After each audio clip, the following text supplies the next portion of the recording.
Welcome back to Proxima, everybody, and today we're going to be talking about the Craftworld Eldar army in 10th edition and how building it will look like. So we've seen a little bit so far about our detachment rule and our army special rule, and I have to say there are going to be very effective ways to run certain units in the new edition. And something that a lot of us have been talking about is the good old Brightlance, which is going to be a staple, I believe, in list building in the new edition. So without further ado, let us go ahead and jump right into it. But first, just a quick overview of what we're going to be looking at in this video. We're going to be reviewing how force organization will be working in 10th edition. We're going to be looking at the Craftworld Eldar army ability and detachment bonus. We're going to be talking about which units synergize the best in an Eldar army and the required components. And lastly, I'm going to go over a quick example list of how a lot of Craftworld builds will look in early 10th edition, knowing what we know now. So for the force organization in 10th edition, there are basically no more battlefield roles, so troops, elites, fast attack, all of that is out. You can take up to 3 of each unit and 6 of each unit if it has the battle line keyword, so things like guardians and so forth. Troops choices of the, past 9th edition will be battle line. You can take up to 6 dedicated transports of the same type, and you can only take 1 of each named or unique character. Looking at our army special rule, we have Strands of Fate. So basically how Strands of Fate works now is you roll 12 dice, and you can use those dice throughout the game to substitute for different rolls. Now, I've already talked about this on my channel a couple times, but just a quick review. If you roll 12 dice and 3 of them are 4s, those 4s could be used for any of the following: an advance roll, a battle shock test, a charge roll, damage roll, hit roll, saving throw, or wound roll. Now, you do have to declare this before you actually roll the dice, though.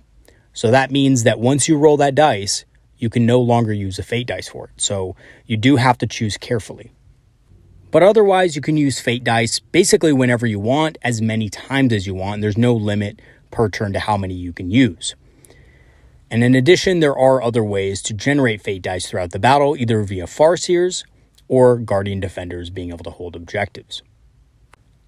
The other thing that we got is our unit detachment, which is unparalleled foresight. It's essentially expert crafters.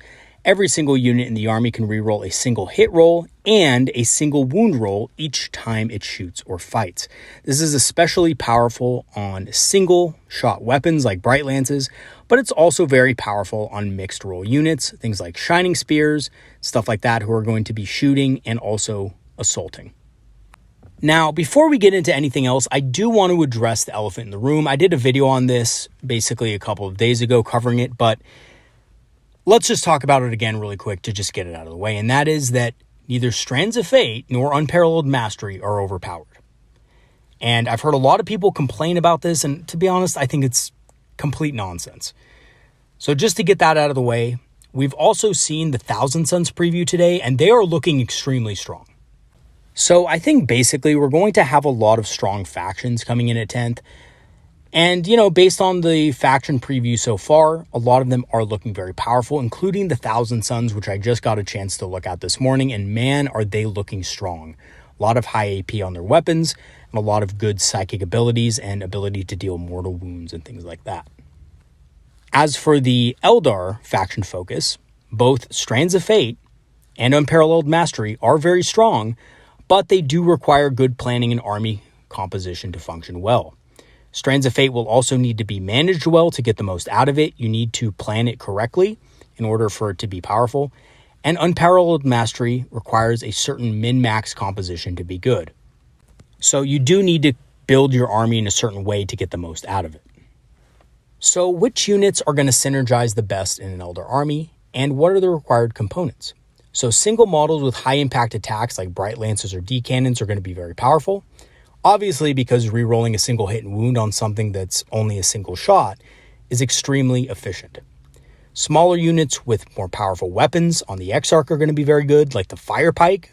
On the Fire Dragons, I'm really excited to be able to see their datasheet, because for a long time, I've wanted Fire Dragons to be more widely used. And lastly, models with a higher saving throw or invulnerable save are also going to be very powerful. Things like the Avatar of Cain, which will have a 4+ invulnerable save, pretty much guaranteed. Things like the Wraith Lords or, Wraithguard, which have either an invul save or a high armor save that can be, saved even with higher AP weapons. And that's just because fate dice are going to make these units basically harder to kill. So I want to show you guys an example list of how a lot of Craftworld builds will probably look early in 10th edition. And again, I'm just speculating here. A lot of the points values I'm attributing to these things are just based on some of the things that are available now, right? They're around the same points cost. I don't know exactly how they're going to cost, so take that with a grain of salt. But you're probably going to see a lot of Eldar builds initially kind of looking like this. So let's go ahead and dive right into the list and see what components are there. So for our first part of the list, we have our HQ section, quote unquote. We have a Farseer on foot. We have a Farseer Skyrunner, a Spirit Seer, and an Autarch. The reason I say the Spirit Seer and the Autarch is really, I don't know how powerful these models are, but if they are good, and if Spirit Seers buff Wraiths to any good degree, give them extra toughness or extra damage or anything like that, they're going to be a pretty good pick if you're using Wraithguard. The Autarch, I'm almost 100% sure is going to have some sort of command point refund ability, which will be absolutely invaluable. And I think that's why you're going to see the Autarch being taken in more lists. I think you're going to see 10 Guardian Defenders. I have them here with the Bright Lance platform, but depending on how expensive the Bright Lance platform is, you might not even see that. But they're going to be great for holding objectives and getting you those fate dice. You're probably going to see a couple of individual Warlocks that can join other units in your army to give them defensive buffs or, give them damage boosts. We're going to have 5 Rangers in this list. And again, Rangers are a really good unit because they have a lot of utility. Usually, they're probably going to get the Infiltrate special rule of some kind, and that basically makes them really good at being able to screen enemy units and things like that. So I think Rangers will still play a big role in a lot of lists. We also have 5 Wraithblades with Ghost Axes and Force Shields. I believe this is going to be a very tough unit that's hard to deal with, and it's a good unit to hold no man's land objectives, especially with the fact that Strands of Fate can now ensure that we make more of our invulnerable saves. We're also going to have 5 Fire Dragons in the list, and again, I just really like Fire Dragons and hope they're good, so I'm thinking that, give them a Fire Pike, and they'll be pretty good at taking out enemy vehicles, which will most likely be pretty tough to kill with other elements, so you're going to need a lot of anti-tank, at least in the early stages of 10th edition. We're also going to have 2 Warwalkers with Bright Lances. We're also going to have 2 Vipers with Bright Lances, and this is just to give us multiple ways of dealing with enemy tanks. The Warwalkers can kind of either advance deploy typically or get a scout move and, shoot at enemy tanks that might be hidden. Because they're single models, they're a little bit expendable, so you don't have to worry about spending command points on Fire and Fate on them and things like that. And they're also good models for just getting up the battlefield and, putting some presence on objectives. Same thing with the Vipers. Vipers are very quick. They can get angles on enemy tanks hiding behind obscuring terrain. And with the combination of Fate dice, 2 Vipers can easily take out something as big as a Land Raider with the right combination of Strands of Fate and, of course, Unparalleled Mastery. The last part of the list is going to comprise of 2 D cannons. These are just basically defensive models that are used in your own backfield to either secure objectives and basically keep enemies away from you. So these are really good, especially with, again, Unparalleled Mastery at dealing damage to vehicles.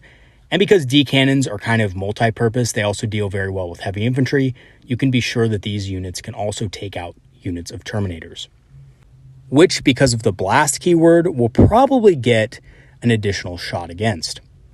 You have 3 Shroud Runners. These are just basically to clear out light infantry. They're a fast unit that can deal with things like cultists, Imperial Guardsmen, stuff like that might be sitting on backfield objectives in your opponent's deployment zone.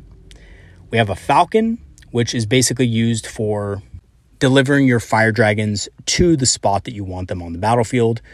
Obviously, we don't know if Exarch powers are still going to exist, so having a Falcon being able to drop Fire Dragons off after moving is a very effective way to get them into range. And also, the Falcon is just going to be kind of a solid piece for blocking enemies from getting onto objectives in the first place. We have a Wraith Lord with the Wraith Sword, Flamers, and Bright Lances. And I think this is going to be a key piece in an army like this just because the Wraith Lord is very tough. Bright Lances are going to be very effective with Unparalleled Mastery. And also the last thing is that Wraith Lords really help out Guardian squads be able to secure areas of the board. They're good denial tools that can be good in close combat and also provide ranged fire support. And not to mention the fact that if you throw Fortune on this guy, he's getting -1 to all wound rolls, which is extremely fantastic, especially since I think that Wraith Lords will be getting a higher toughness value. We have a Wave Serpent, and that is going to carry our anti-infantry killing firepower. Now, this part of the list is subject to change because we don't know exactly how effective Dire Avengers are going to be, but we have 2 units of 5, and they'll cost probably around 60 points. And I'm guessing they're also going to have pretty high damage attacks. They're probably going to have 3 shots apiece, probably going to have AP2 on their weapons, but we'll just have to wait and see. We'll have to wait and see how cost-effective they are in comparison with other units, but I could also very easily see Warp Spiders being a good choice as well. And when it's all said and done, that brings us to around 2,000 points. So I think you can expect most Eldar armies to look like this. You might see a few things swapped out here and there, like, for example, if the Bright Lances and D-Cannons are enough anti-tank, maybe you see the Fire Dragons swapped out for something like Howling Banshees, or something like more Dire Avengers. It just really depends on the points costs of the units, obviously. So yeah, some things in this are subject to change, but I think you're going to see most lists include these elements. So in conclusion, based on our revealed rules, our most efficient anti-large units will be single entity models like Vipers and Warwalkers. They seem to be the most powerful for the cost. However, anti-infantry elements will be needed as well.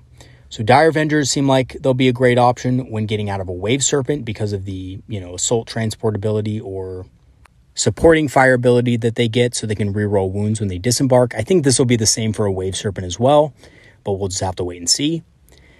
Or things like, Warp Spiders. I can see Warp Spiders also being very effective at dealing with light infantry, especially since Strength 6 Death Spinners will be especially effective against those new Toughness 5 Orcs. So that's also something that I think could be very powerful as well. All right, everybody, that's going to be it for today's video. I just wanted to do a quick video on this just to show you guys what building a list might look like in 10th edition. Of course, we don't have all the information yet, so I'm not going to be able to go into any specifics on stuff. But I hope you guys at least enjoyed this and got a good idea of maybe what some builds might look like. My next video is going to be covering Fire Prism, so stay tuned for that. It's going to be coming out soon, probably by the end of the week, where I talk about the viability of Fire Prisms in 10th edition, and they are looking pretty solid, and I think there are some cool tricks that you can pull off with them with their linked fire ability, so I'll be talking about that in the next video. And thank you so much to all of my patrons and supporters who have supported me over the last months. I really appreciate it. Your support is invaluable, and I just wanted to really say to you guys that I appreciate the help that you've given me so far in making the channel better. If you do want to support the channel, I'm going to leave my Patreon and PayPal links in the description so that you guys can, become Patreon members and things like that. And again, I would really appreciate the support. Thank you so much, everybody, for watching today's video. I'll see you guys later. Have a good one, everybody, and have some good games this weekend. Peace out.